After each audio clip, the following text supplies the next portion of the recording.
So there seems to be a ongoing debate between Catholics and Protestants on certain passages.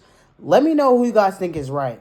No, Jesus didn't give us a church verse. He gave us the teachings that became the New Testament prior to the birth of the church at Pentecost. How did the New Testament come together before Pentecost? Did it just appear out of thin air as if by magic? No Bible-believing Christian ever thinks that the book just appeared by magic or fell from heaven. So quit misrepresenting Christians and how they believe we got the Bible. Of course, the believers in the first century knew which writings were inspired by God and which were not.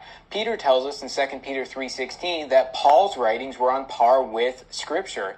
And then Paul tells us in 1 Corinthians chapter 14, verse 37, that the things I write, not say, but write unto you are the commandments of the Lord. Notice how Paul in 2 Thessalonians 3:14 puts the emphasis of obedience on the things that he wrote, that were written in the epistle, not that he taught orally in the past. There is no indication or reason to believe that the things Paul taught orally that they accepted as tradition were not eventually committed to writing or were any different than what was taught in the writing. And why include letters from Timothy, who never even met Jesus? The real question is on whose authority were these writings declared scripture, and is that authority infallible? I'm sure you mean well, but perhaps before you misrepresent what somebody else is teaching, you should learn the facts of the scripture itself. Nowhere does any Bible-believing Christian teach that Timothy wrote the epistles of Timothy.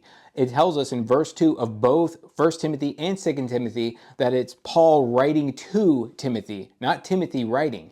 The only infallible authority is God himself, and God's breathed word, the scripture, is the authority to decide which books belong in the scripture and which do not. It's God's written word that's been inspired by God and breathed by God that we compare all other claims to being canonical to that.